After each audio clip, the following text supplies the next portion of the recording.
Souleymane Niang.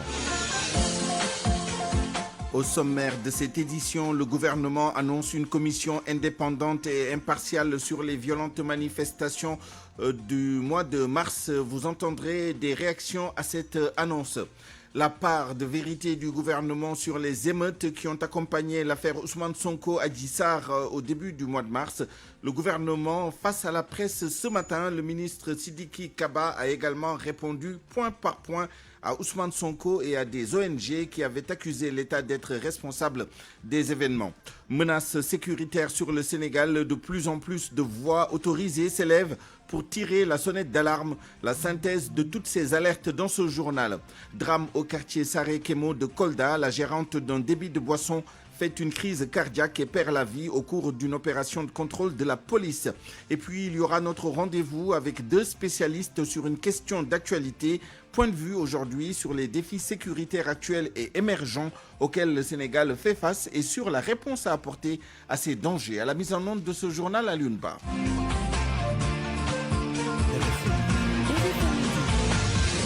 Souleymane Niang. Un mois, jour pour jour, après les violentes manifestations qui ont suivi la convocation du député Ousmane Sonko dans une affaire de viol présumé, le gouvernement apporte une réponse aux déclarations et accusations du leader du parti PASTEF et de certaines organisations de la société civile. Mais l'annonce majeure du ministre des Forces armées ce matin, la mise en place d'une commission d'enquête indépendante sur les émeutes et sur les victimes qu'elles ont occasionnées. Sidiki Kaba, que je vous propose d'entendre. C'est un état de droit qui garantit à tous ceux qui ont maille à partir avec la justice la présomption d'innocence. Il n'y a pas de présumé coupable. Cela n'existe pas en droit sénégalais. On est présumé innocent. Tant qu'une décision définitive de la Cour suprême n'est pas intervenue, il n'est pas possible de dire qu'une personne est coupable alors des faits qui lui sont reprochés. Si c'est un état de droit qui vise à faire en sorte que chaque citoyen puisse jouir de toutes ses libertés et vous dire que nous voudrions rétablir les faits. Nous l'avons dit, notre part de vérité. Et pour cela, le gouvernement du Sénégal annonce la mise sur pied d'une commission indépendante et impartiale pour rétablir toute la vérité. Dans la dynamique de paix, dans la dynamique d'apaisement, la vérité pour que justice soit faite est un élément qui conforte aussi l'état de droit et notre volonté de vivre.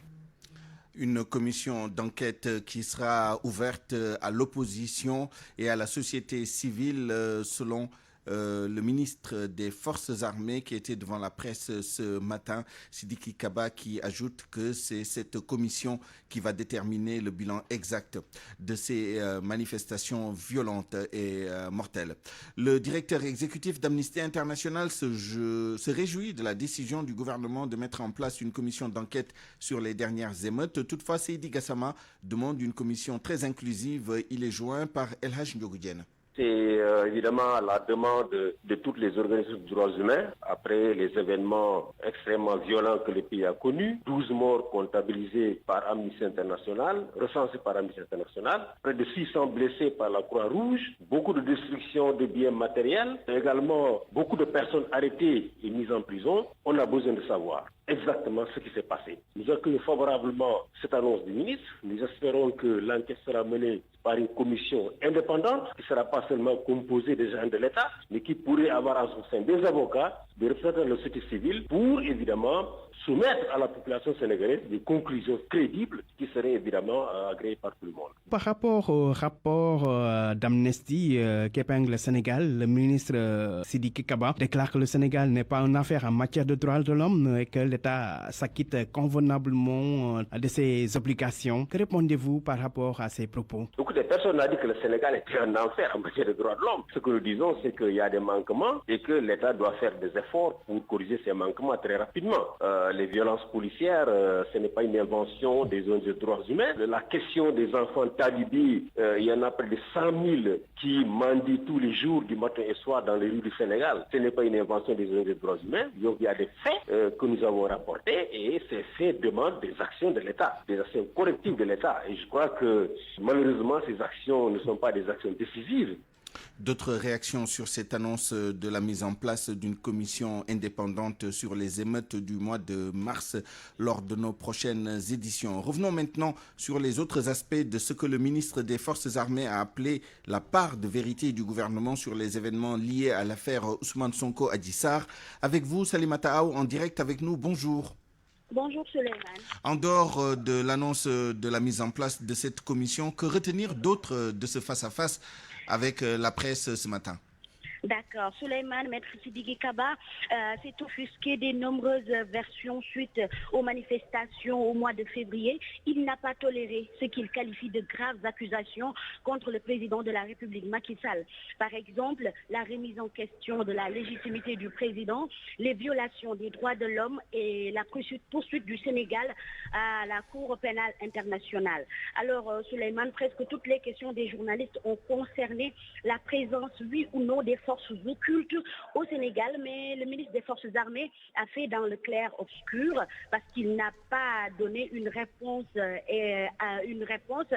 ces questions. Il a affirmé que toutes ces questions, comme on l'a posé, auront une réponse avec la création de cette commission indépendante où l'opposition, la société civile pourront prendre part aux travaux. Alors, Suleiman, sur le climat d'apaisement, Maître Sidiki Kaba a magnifié les démarches des chefs religieux, mais précise qu'avant de libérer ces personnes, ils ont été entendus avant de les faire libérer. Mais sur le terrorisme aussi, le ministre des Forces armées a déclaré que la situation sécuritaire est délétère partout dans le monde, mais le Sénégal fera tout pour ne pas connaître le même sort que d'autres pays africains qui souffrent actuellement. Et pour finir, ce qu'on peut retenir, le ministre des Forces armées n'a pas voulu, dit-il, nous livrer les arcanes de cette enquête sur l'affaire Ousmane Sonko et Adji Sarr. Il dit à chaque question, il va laisser la primeur à la commission indépendante, mais il n'a pas voulu s'avancer. Et les chiffres aussi avancés sur la mort et les blessés. Maître Sidiki Kaba renvoie tout à la commission et n'a pas aussi digéré le fait qu'on a indexé le gouvernement d'être le responsable de tous ces morts. Salimata Aou en direct. Merci. Il est 12h37.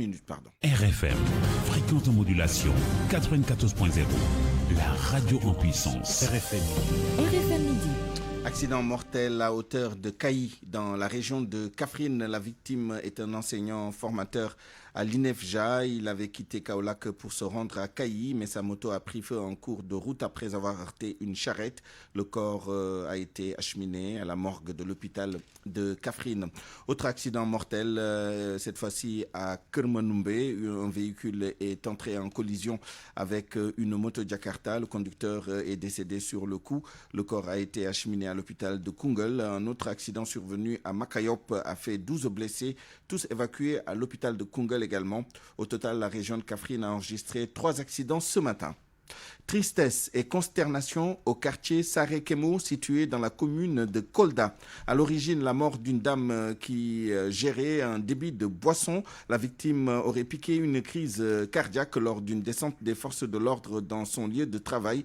C'est par la suite qu'elle a rendu l'âme. Les habitants du quartier ont manifesté ce matin. Ils ont barré la route pendant plus de 2 heures. Abdoulaye Diallo.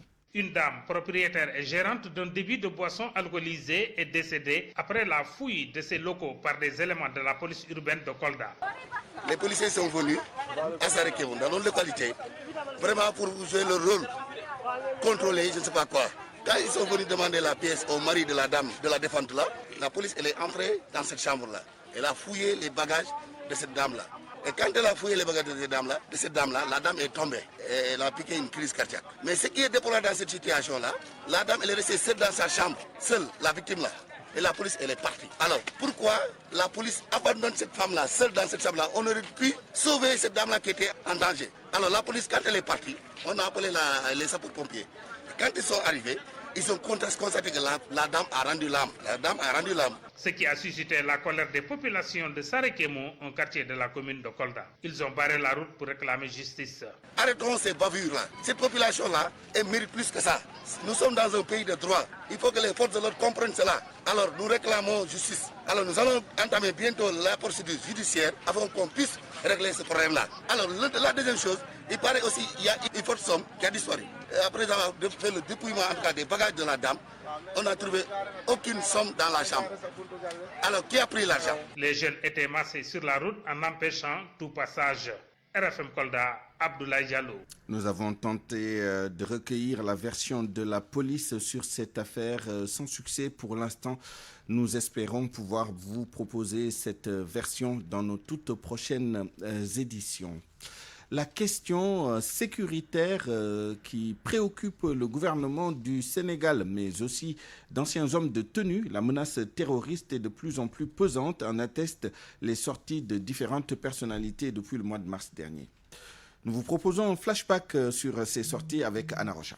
Le 5 mars 2021, 72 heures après le début des violentes manifestations qui ont secoué Dakar et d'autres régions du Sénégal, le ministre de l'Intérieur sortait de sa réserve. Antoine Félix Diome dénonce des actes de provocation sans précédent menés avec le soutien de forces occultes. Des réunions, conspirations contre l'État, des actes de terrorisme et de vandalisme sont notés. Ils relèvent de toute évidence du grand banditisme et de l'insurrection organisée. Une partie de l'opinion publique s'indigne de tels propos. Comment peut-il assimiler les manifestants à des terroristes? Pourtant, 2 jours plus tard, sur une chaîne française, France 24, la ministre des Affaires étrangères, Aïssata Tall Sall, parle de forces extérieures. Le danger vient de ces ennemis du Sénégal qui ne veulent pas de ce modèle démocratique et qui veulent aujourd'hui l'anéantir. Je parle de toutes ces forces extérieures que nous avons identifié. Mais les avertissements ne proviennent pas seulement du camp du pouvoir. Sur le plateau de la 7TV, face à Maïmouna Ndour Faye, le 16 mars 2021, le capitaine Mamadou Dieye alerte et conforte lui aussi le ministre de l'Intérieur. Il dit, je cite, « Le Sénégal est en danger et même le président Macky Sall. Les forces obscures sont bel et bien présentes sur notre sol. » Fin de citation. Vendredi dernier, c'est le député Cheikh Tidiane Gadio, membre de la majorité parlementaire, qui tirait la sonnette d'alarme. À l'Assemblée nationale, Gadio explique à ses collègues pourquoi et comment le Sénégal est infiltré par des djihadistes. Dernière sortie en date et pas des moindres, celle du colonel Abdoul Aziz Ndao. Le colonel de la gendarmerie à la retraite avertit dans un entretien exclusif accordé au quotidien L'Observateur, si le président Macky Sall ne prend pas les devants, on risque de vivre ce qui s'est passé au Mozambique.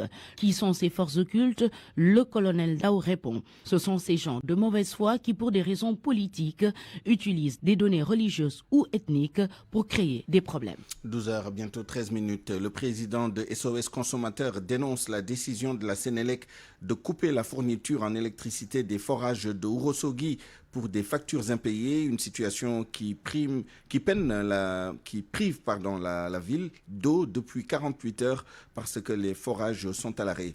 Maître Massokhna Kane parle d'actes irresponsables de la société d'électricité. Je vous propose de l'entendre avec El Hadj Ndiogou Diène. C'est un acte irresponsable parce qu'on ne peut pas priver une population de 40 000 habitants d'eau uniquement parce qu'il y a des factures d'électricité qui n'ont pas été payées. Donc, l'électricité qui alimente les forages qui permettent d'avoir de l'eau, si on les coupe, ce n'est pas normal, même s'il y a des arriérés. S'il y a des arriérés, on doit poursuivre le recouvrement de ces arriérés, mais ce n'est pas comme un particulier, une personne physique ou morale qui a des arriérés de consommation et on coupe. Alors, ça c'est, je dis, un acte irresponsable. C'est comme il y a quelques années, on a menacé de couper l'électricité des hôpitaux parce qu'il y avait des factures impayées. C'est pas normal, c'est inadmissible qu'on puisse priver les populations d'eau, parce que l'eau c'est source de vie, parce qu'il y a des impayés.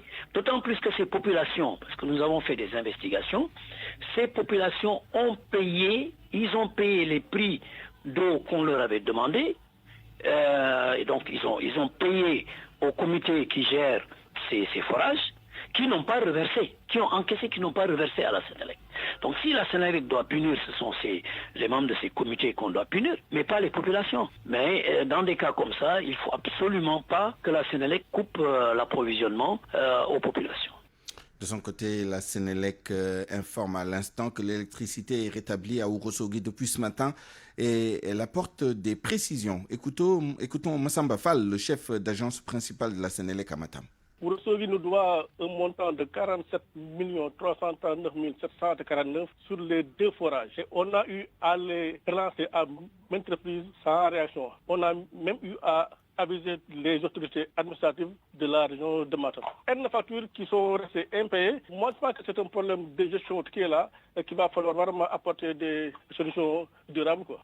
Mais actuellement, la situation est revenue à la normale. Non, c'est remis depuis 9h06. Hein. Le courant est établi depuis 9h06. Non, maintenant, on va peut-être continuer les discussions. On a eu à le faire avec le comité de gestion, mais en vain, ce sont des gens qui prennent des engagements, mais qui ne les respectent jamais. Donc, en fait, c'est ça la grande difficulté. On a eu même à aviser le préfet, le gouverneur et même le maire de Ourossogui sur cette situation qui est là et qui nous porte vraiment de préjudice. Pour moi, RFM, c'est la radio de la réactivité. RFM, partout, tout le temps. Covid-19 au Sénégal, le bilan du jour. 3 décès ont été enregistrés hier mercredi. 23 cas graves sont actuellement pris en charge dans les services de réanimation. Les autres chiffres du jour, 73 nouvelles contaminations ont été relevées sur 1421 tests réalisés, 29 cas contacts et 44 cas issus de la transmission communautaire. Covid-19 toujours, l'évolution de la pandémie montre une tendance baissière actuellement, donc moins de personnes sous traitement. Une partie des CTE sera-t-elle fermée? Non, selon le directeur des établissements publics de santé qui précise que les centres de prise en charge seront en alerte par principe de prudence et cela pour faire face à une éventuelle troisième vague. Awambaye.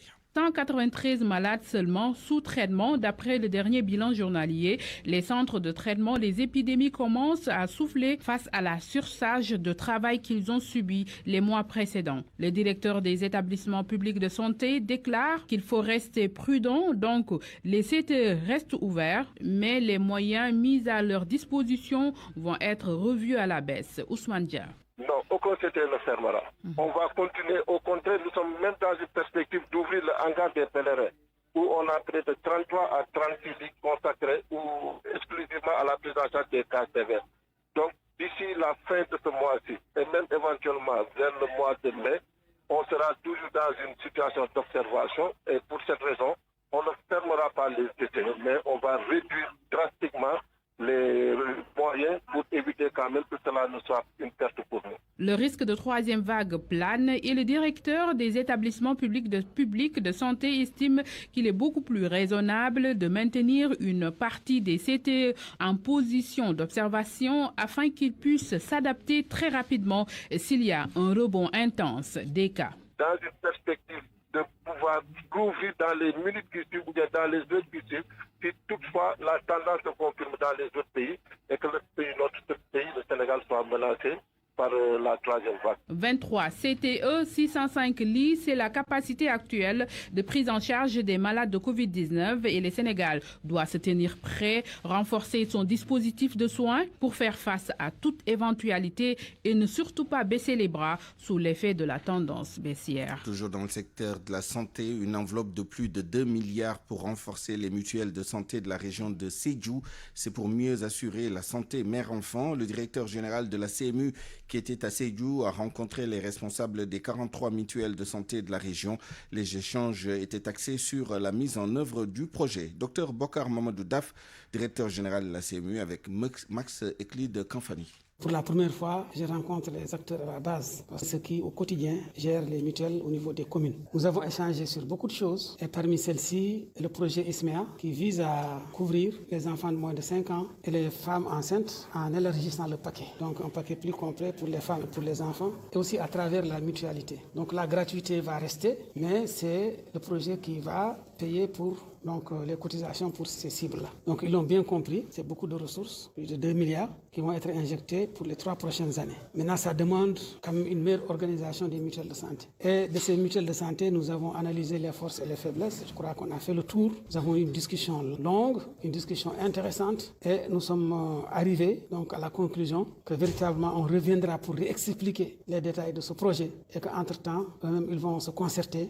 avec leur base pour voir comment ils vont se réorganiser pour prendre en charge cette opportunité. Donc cela est tout à fait normal.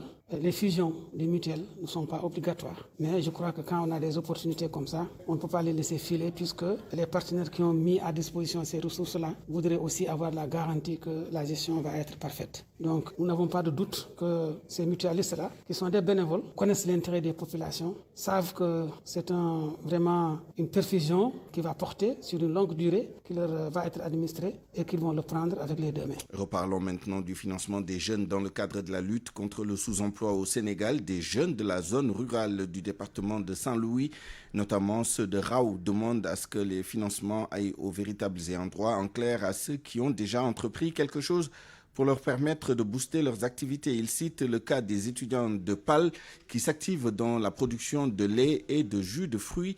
Leur start-up qui se développe vise à lutter contre l'immigration irrégulière et l'exode rural.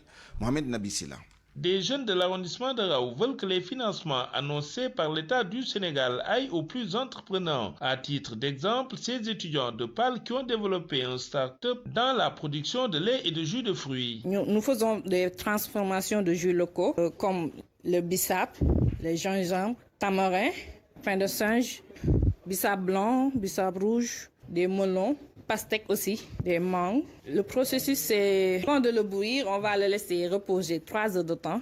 Chaque kilogramme de sucre, il y a l'équivalent. À la suite de Ramatoulaye Diakité, Aline Diop de la Paloise de préciser la multidisciplinarité de leur groupe, non sans remercier leur premier soutien, Cheikh Diop, qui a mis à leur disposition des vaches importées pour soutenir la production laitière. Cette entreprise a été créée pour promouvoir l'employabilité des jeunes ici à Pal. Elle a été créée par des jeunes étudiants qui ont eu à faire des formations dans les différents domaines, le marketing, la biologie. Il y en a d'autres qui ont fait aussi la communication digitale. Nous exhortons l'État ou bien ceux qui sont ici dans la localité et qui ont les moyens de suivre l'exemple de Grand Cheikh pour aider les jeunes. Une belle manière de lutter contre l'immigration clandestine et l'exode rural dans un contexte où la localité abrite ce samedi un forum sur le thème « Pourquoi la nécessité d'entreprendre dans un contexte de crise généralisée ?» RFM Saint-Louis, Mohamed Nabissila. Et puis Ramadan 2021, les émissions religieuses en question, c'est l'objet d'une réunion ce matin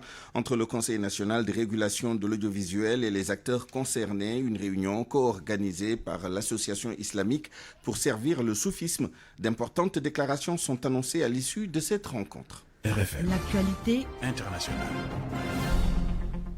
Le journal Inter avec vous, Georges Détié-Diop, bonjour. Bonjour, Souleymane Niang. La présidentielle au Bénin, le ministre de la Communication, porte-parole du gouvernement, se prononce sur les récentes manifestations dans le nord et le centre du pays. C'était hier et avant-hier pour l'opposition. Le mandat du président Patrice Talon est arrivé à terme le 5 avril à minuit, mais il a modifié la Constitution et s'est présenté pour un second mandat. Là-dessus, Alain Oroula, au micro de Salomon Dessous. Le scrutin aura lieu parce que ces oiseaux de mauvais augure qui appellent à l'insurrection, ce qui est une infraction, et quand on va les interpeller, ils diront recul de la démocratie, vous observerez qu'ils se sont bien tenus à l'écart pour appeler à l'insurrection. Ils ne sont pas sur le territoire béninois, c'est facile de se mettre au frais et d'appeler les pauvres béninois à aller sacrifier leur vie pour une cause totalement oiseuse. Vous auriez observé aussi qu'ils se sont arrangés pour mettre leurs enfants à l'abri, et donc ils appellent les pauvres béninois pour lesquels la gouvernance de Patrice Talon essaye d'améliorer les conditions de vie et ces populations sont conscientes à aller semer des troubles dans la ville, créer des désordres pour après dire que c'est le pouvoir de l'exclusion, c'est le pouvoir de la répression. Je crois que nos compatriotes ne sont pas dupes et ont compris que ces aventuriers sont dans, je dirais, une ambition personnelle et sordide. Et heureusement qu'ils sont démasqués aujourd'hui par la politique transparente et de progrès menée par le gouvernement auquel j'ai eu le bonheur de participer. L'élection aura lieu le 11 avril prochain. La date d'aujourd'hui est calme et ça sera calme demain. Il ne se passera rigoureusement rien et ce sera une preuve supplémentaire de ce que ces gens sont plus des velléitaires que des responsables. 11 avril, c'est le dimanche prochain. Donc, le même jour, les Tchadiens sont appelés aussi aux urnes pour élire leur président. 2 candidats sont en liste, dont le président Idriss Déby au pouvoir depuis plus de 30 ans. Il brigue un 6e mandat. Le Niger a un nouveau gouvernement.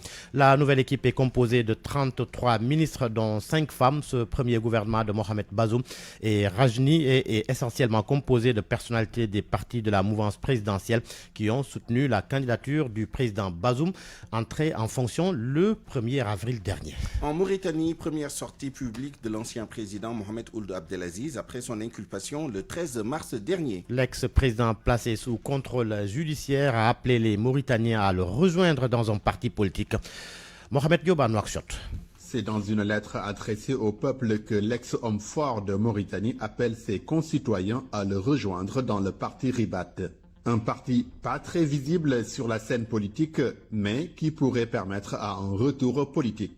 On le sait, le parti UPR qu'il avait créé durant son règne lui a tourné le dos pour le compte de l'actuel président Mohamed Ould Ghazouani.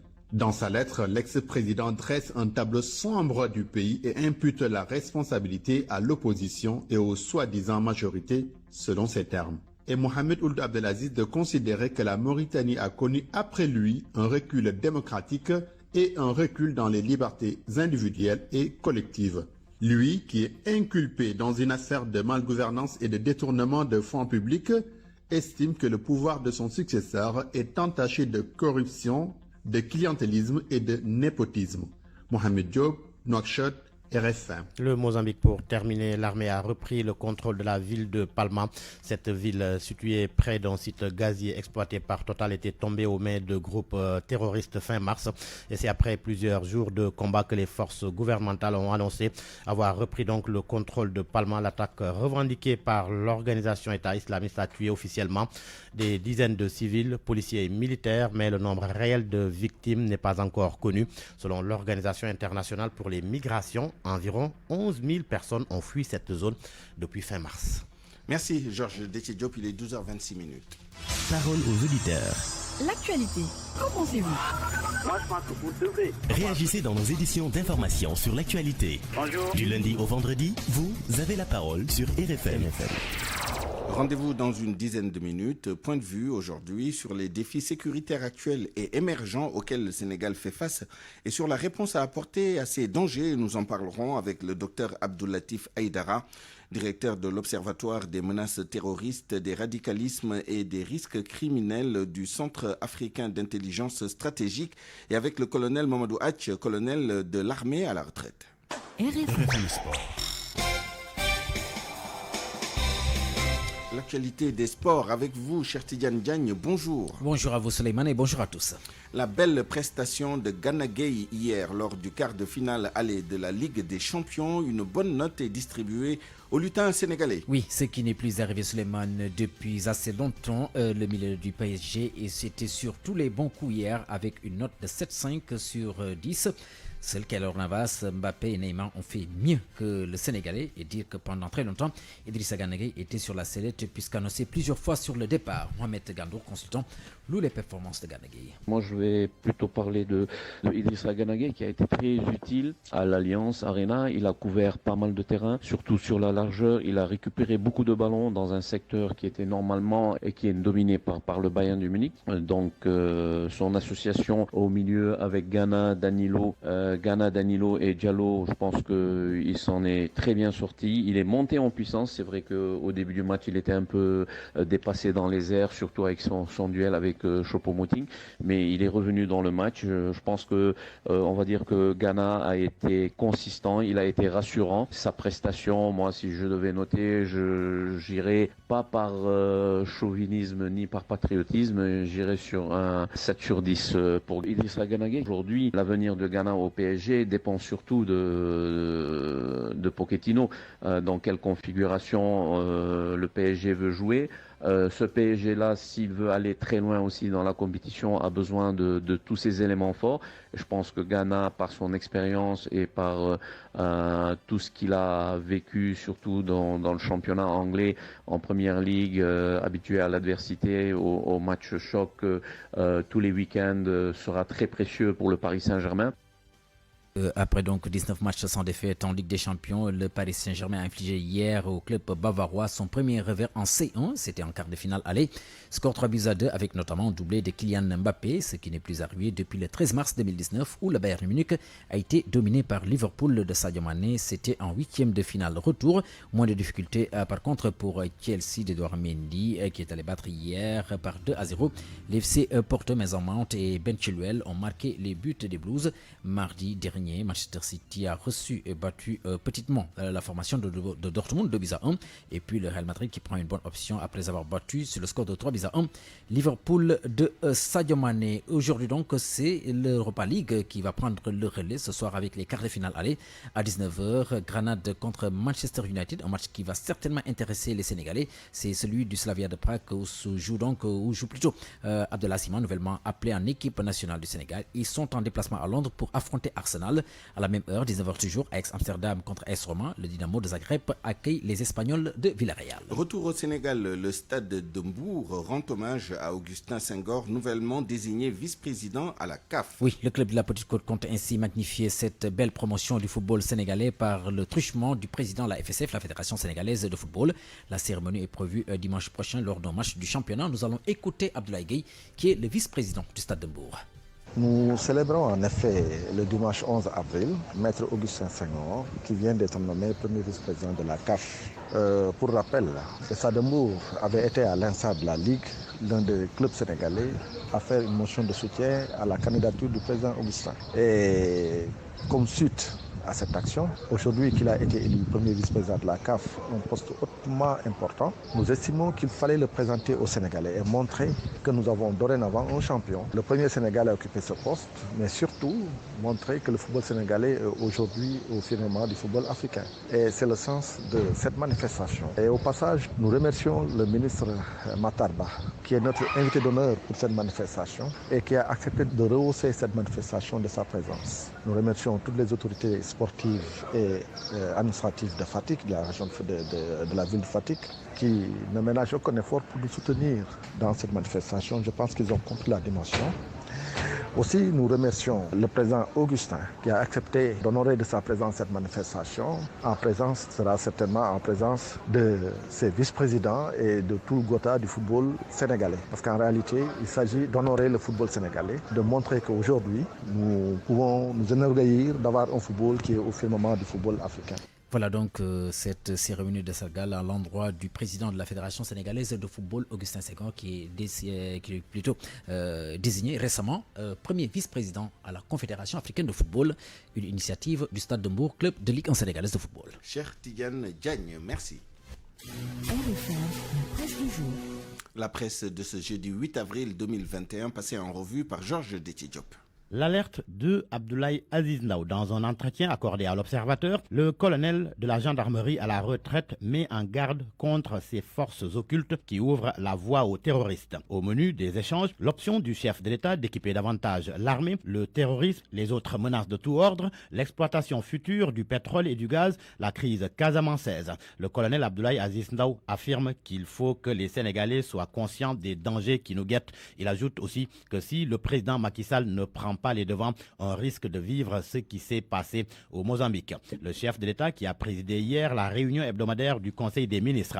Le quotidien national Le Soleil nous apprend que le chef de l'État a annoncé qu'il présidera en fin juin une réunion présidentielle sur la formation professionnelle. Lors du Conseil des ministres, il a aussi été question de territorialisation de l'emploi des jeunes au niveau des collectivités territoriales. Dans le Wolof déjà, des milliers de demandes de financement sont déposées dans l'espoir de capter une partie partie des 350 milliards de francs CFA destinés aux jeunes. Selon Source A, à la date du 6 avril, 2204 projets ont été déposés pour un besoin de financement de 7,6 milliards de francs CFA. Et parmi ces demandes de financement, l'élevage occupe une place de choix avec 1261 projets d'un montant de 4,1 milliards de francs CFA. Source A informe qu'à partir de ce jeudi, un cabinet d'experts pluridisciplinaires va séjourner dans le département pour optimiser les demandes, éviter les redondances et organiser les marchés. Ce jeudi aussi, le gouvernement reprend ses rencontres avec la presse. Les Échos nous apprend que contrairement au premier planning, c'est le ministre des Forces armées qui répondra aux questions des journalistes. Sidiki Kaba va aborder les événements de mars dernier et va présenter un mémorandum et parler du bilan de la gendarmerie.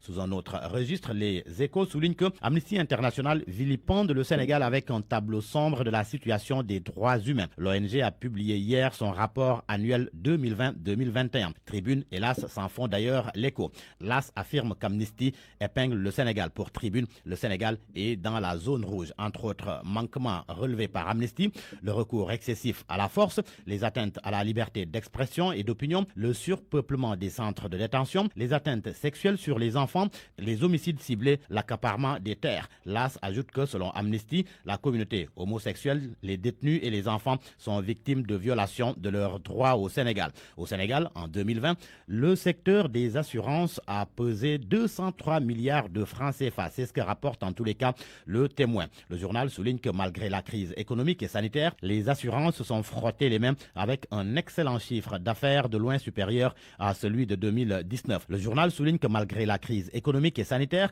les assureurs se sont frottés les mains avec un excellent chiffre d'affaires de loin supérieur à celui de 2019. Le Témoin livre le classement 2020 des compagnies d'assurance dans notre pays et souligne que cette croissance est favorisée par l'État qui a facilité aux compagnies d'assurance la couverture des risques pétroliers, gaziers et miniers. Un coup d'œil dans le journal Le Quotidien. Il est question de la prise en charge médicale des agents de l'État. Et pour cause, le journal révèle qu'un rapport d'audit accablant a épinglé le président de la mutuelle de santé des agents de l'État. Mais malgré tout, le magistrat Babacar Ngom s'accroche à son fauteuil aux grands dents de ses administrateurs et des adhérents. Une situation qui, si l'on se fie au journal, a poussé un certain nombre d'administrateurs de la mutuelle à dénoncer son attitude et à porter plainte auprès du procureur de la République. Affaire donc à suivre, à lire dans Enquête, un dossier sur l'imama au Sénégal, ses particularités ainsi que les conflits qui y naissent. Aux pages 4 et 5 de Enquête, l'imam dans tous ses éclats. À vos kiosques et bonne lecture.